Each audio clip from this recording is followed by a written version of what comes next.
Hi you guys, welcome back to my channel. So today we're going to be getting on the subject of breastfeeding, everything that I use, all of my equipment, and the schedule, and kind of just a journey in general. So if you want to see me make more mom related videos, don't forget to like, comment, and subscribe, and leave comments down below of suggestions of other videos that you guys want to see from me. The first subject I want to talk about is how much of a full-time job and how overwhelming breastfeeding can be, because unfortunately a lot of people don't talk about this subject. So I want to be the one to let y'all know really what goes on behind the scenes. It's not all peaches and cream like how everyone tries to paint it out to be. Yes, it's a beautiful thing, but it's not always so easy and beautiful all the time. The reason why breastfeeding gets so overwhelming is because you feel like the baby only wants you. Of course, you have the baby's milk, and when the baby is first born, the baby cluster feeds every hour, so it's kind of hard to give the baby and pass the baby off to everyone else for you to get sleep, or for you to just take a shower or anything like that. You feel like you're rushing around trying to hurry up and get things done. So that's really the overwhelming part about it. It's just time management. And of course, the first couple of days you're not really going to have any time to really get anything done other than a shower and to eat. So at least that was my experience. So things that I'm saying aren't necessarily facts or apply to everyone, but I'm just letting you guys know my experience and what I came across on my breastfeeding journey. When Logan was first born, she latched on right away. We didn't have any problems out of her. We didn't have to teach her how to latch. She ate. She was a very good eater. Her nurses were very impressed with her, and I was impressed. I mean, I didn't know what to expect, but you know, babies do practice breastfeeding and how to latch on in the womb, so when they come out and will be able to eat, they can. Of course, other babies have, you know, a little bit of problems with that, but that's fine as long as they get it so they can start eating. So when the baby first starts eating, the substance that they're eating is called colostrum. That's what first comes out of your breast before your milk comes in. So with Logan, she drank colostrum for like a day until my milk came in, because she was eating so well that, you know, my milk just came in early the next day after I had gave birth.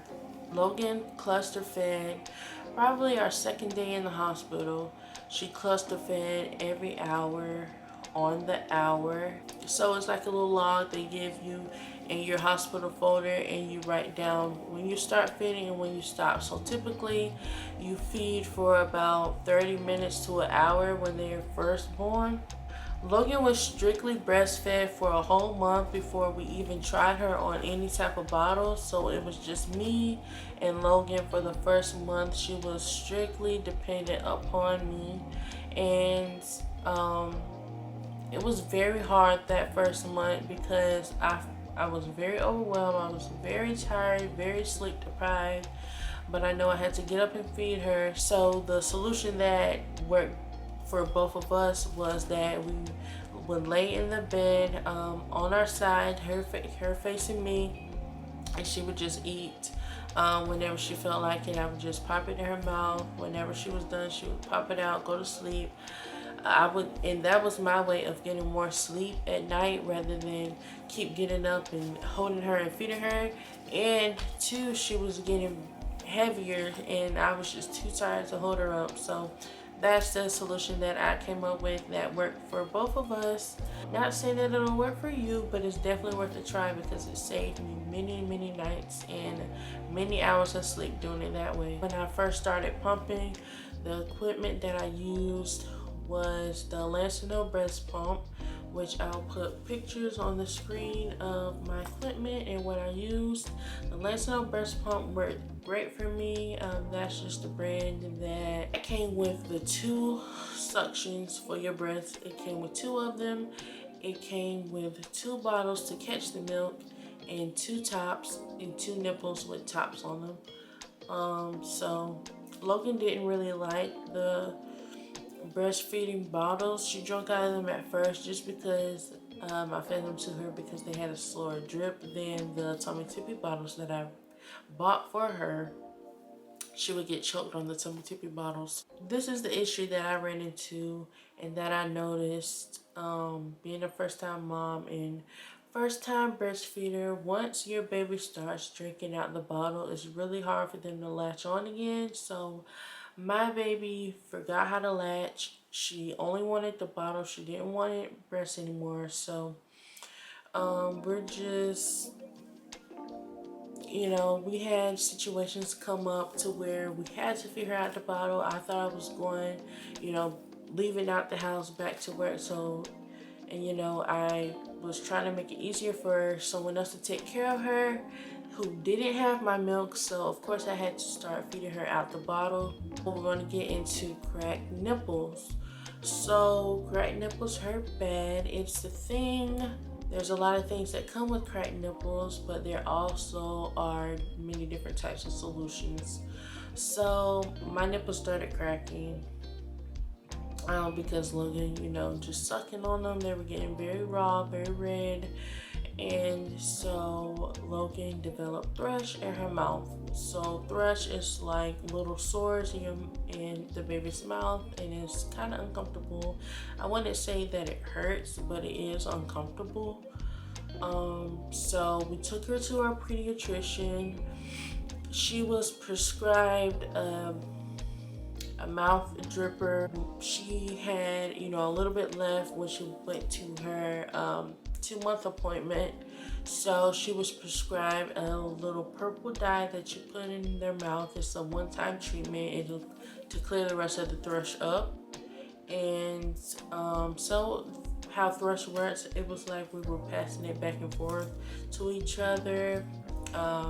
You know, my nipple going to her mouth and then her mouth being on my nipple. So I also had to take medicine, and I also had to put her little dropper medicine and rub it onto my nipple to clear whatever I had on my nipples as well. While the thrush situation was going on, I started giving her the bottle even more because I didn't want to continue to pass the thrush back and forth. So that's when she really started to get hooked on the bottle, and she really didn't want the breast anymore. So that's just where we are now, trying to latch again, but she really likes her bottle. She's 4 months now, but you know, while I was pumping, I would pump in the morning. Basically, it would last the whole day. I had a lot of milk. I was blessed to have a lot of milk to feed her, because I know a lot of women, you know, probably don't develop milk, or they just don't have enough milk to feed the baby and they have to supplement. But you know, I was blessed enough to make enough milk for her to be strictly breastfed out of the bottle and the nipple. So I would pump in the morning. I had this container. I would pour all the milk in there. I would freeze some, but you know, I mainly just pump day by day. And she had, you know, ounces and ounces of milk that she would drink, and then I would just do it all over again. I would wake up early in the morning before she woke up, pump, and then that'll be all her milk for the day. So with milk, you don't want to leave milk out freshly pumped more than 4 hours. You don't want to leave your milk in the fridge more than 4 days. And you use your milk, it lasts up to 6 to 12 months. If you want to freeze and save up milk, it's very good, especially if the baby's sick, and you develop those antibodies. You pump that milk, you save it. You can write, you know, sick milk on it. Then when the baby gets sick again,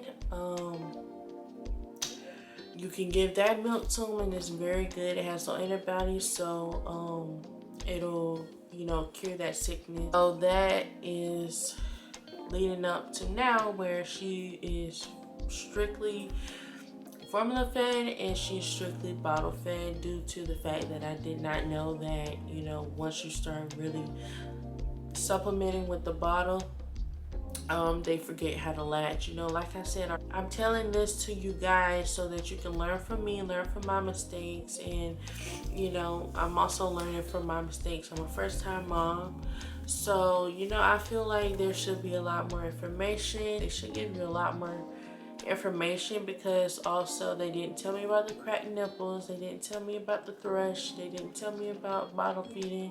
They barely tell you anything, unless you ask, and it's kind of hard to ask questions that you don't even know that these are a thing that would come up.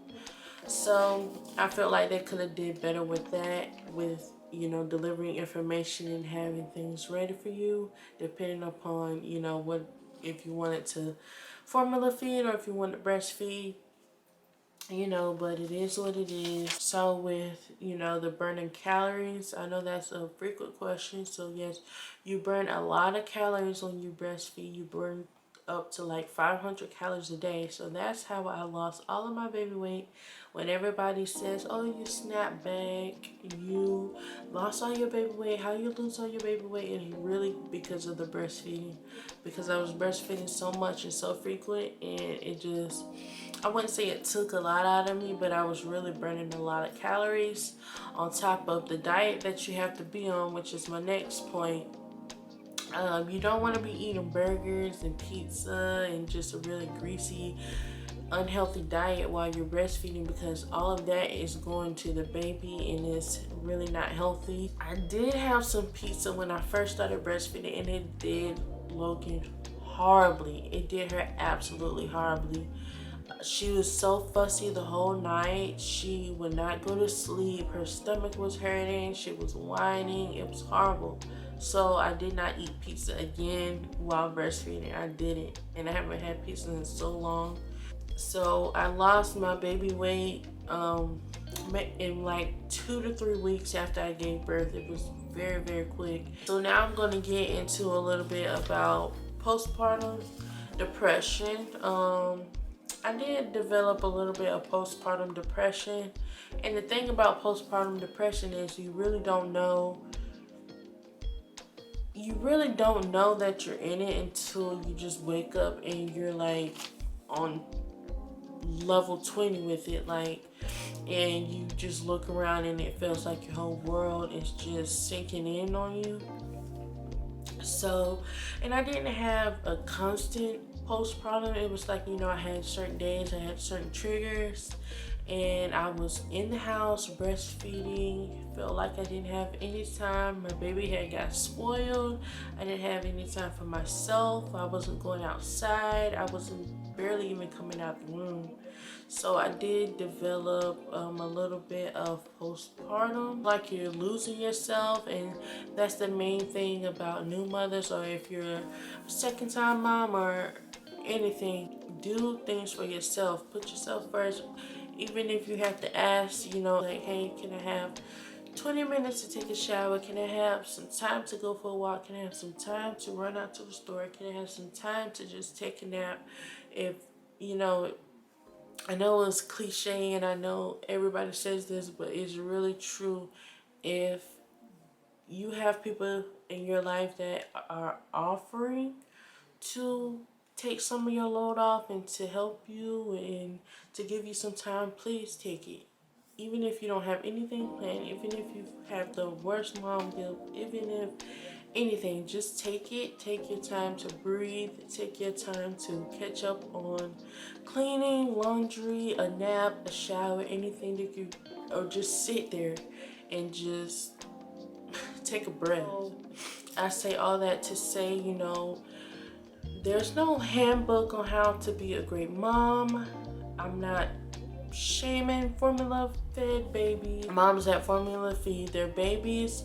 All I'm doing is trying to give you guys the information. If you want to breastfeed, that no one really talks about, I guess, I really wish that this conversation was more open, because when I was pregnant, searching up videos, I really couldn't find good information about postpartum, about breastfeeding, So I really had to go through it myself, learn something so I could come back and tell you guys about my journey And I'm still on my journey, so we're going to continue to talk about it. We're going to continue to be open about it, because there's really nothing to be ashamed of. A happy mom is a good mom. A trying mom is a good mom. Doesn't matter. Make sure your baby is clean, fed, and happy, and everything else will fall into place. And I can go more in depth about postpartum. I can go more in depth about, anything you guys want to see. Leave a comment down below. I will be sure to try my best to put into words, whatever you guys want to know. That's what I'm here for. Share my journey with you guys, and we can be on this journey together, because I'm a first-time mom. I've been a mom for 4 months now. It's been the best journey of my life, the best thing I've ever done. And just tell yourself, I'm a great mom. You're a great mom. I'm a great mom.